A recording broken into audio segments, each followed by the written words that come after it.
السلام عليكم ورحمة الله وبركاته. إن الحمد لله والصلاة والسلام على من لا نبي أما بعده. قال النبي صلى الله عليه وسلم: كل مكسر حرام. وقال النبي صلى الله عليه وسلم: ما أكثر كثيره فقليله حرام. রাহু আবু দাউদ। মুসলিম ভাই ও বোনেরা, আমরা অত্যন্ত গুরুত্বপূর্ণ একটি বিষয়ের উপর দুইটি হাদিসের আলোচনা করব।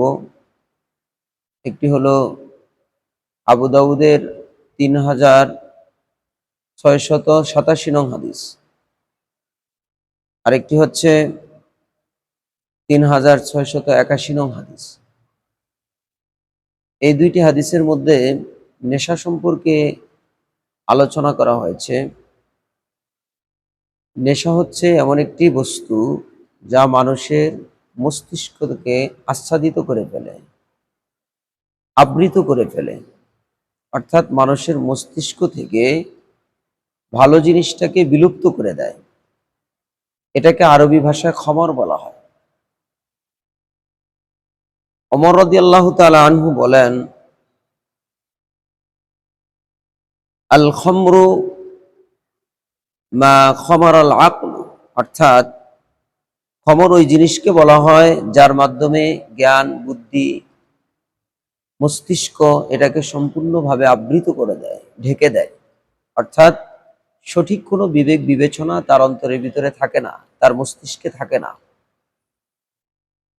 এই বিষয়ের উপরে আবু দাউদের 3687 নং হাদিসের মধ্যে উম্মুল মুমিনিন আয়েশা রাদিয়াল্লাহু তাআলা আনহা থেকে বর্ণিত হাদিস। তিনি বলেন, সামিআতু রাসূলুল্লাহ সাল্লাল্লাহু আলাইহি ওয়াসাল্লাম, আমি রাসূলুল্লাহ সাল্লাল্লাহু আলাইহি ওয়াসাল্লামকে বলতে শুনেছি, কুল্লু মুকসিরিন হারামুন, প্রত্যেকটি নেশা জাতীয় দ্রব্যই হারাম।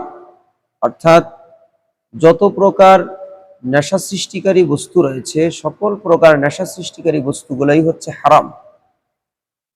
আবু দাউদের 3681 নং হাদিসের মধ্যে জাবির ইবনে আব্দুল্লাহ রাদিয়াল্লাহু তাআলা আনহু থেকে বর্ণিত, তিনি বলেন, রাসূলুল্লাহ সাল্লাল্লাহু আলাইহি ওয়াসাল্লাম বলেছেন, মা আকসারা কাসীরুহু, যে জিনিস অধিক পরিমাণ সেবন করলে বা ব্যবহার করলে নেশা তৈরি হয়, ফাকালিলুহু হারামুন, তার সামান্য অংশ ব্যবহার করাও হারাম। এই নেশা সৃষ্টিকারী যত ধরনের বস্তু আছে, মদ, জুয়া, ফেন্সিডিল, মারিজোয়ানা বা মদ জাতীয় যত ধরনের নতুন নতুন নাম তৈরি হয়েছে, এই সকল প্রকার নেশা সৃষ্টিকারী বস্তুগুলোই ইসলামে আল্লাহ তাআলা হারাম করেছেন। মানুষ তামাক খায়, সিগারেট খায়, বিড়ি খায়, এগুলো সবই হচ্ছে, এই যত কিছু পান করে, এই সকল ধূমপানগুলো হারাম, এগুলো ইসলাম নিষিদ্ধ করেছে। অনেকে দেখা গেল, অনেক মসজিদের ইমাম সাহেবরাও পর্যন্ত জর্দা খায়।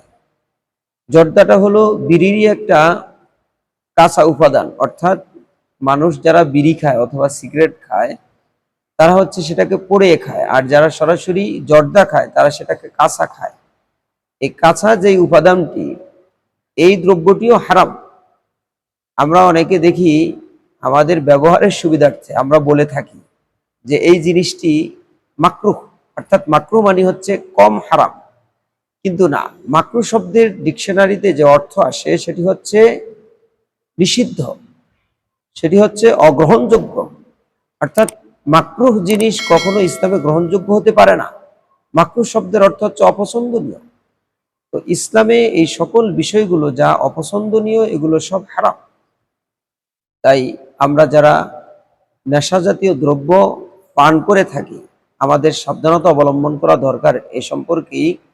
পরকালে যে ব্যক্তি দুনিয়াতে নেশা জাতীয় দ্রব্য পান করবে, তাকে তিনাতুল খাবাল খাওয়ানো হবে, অর্থাৎ তাকে ঘাম, পুজ এগুলো তাকে খাওয়ানো হবে, পান করানো হবে, কারণ সে নেশা জাতীয় দ্রব্য পান করত। এই জন্য তাকে তিনাতুল খাবাল খাওয়ানো হবে। এমনকি যারা নেশাজাত দ্রব্য পান করবে, তাদের ইবাদত আল্লাহ কবুল করবে না। কোনো ব্যক্তি যদি নিয়মিত নেশাজাত দ্রব্য পান করতে থাকে, তার জন্য জান্নাত হারাম হয়ে যায়।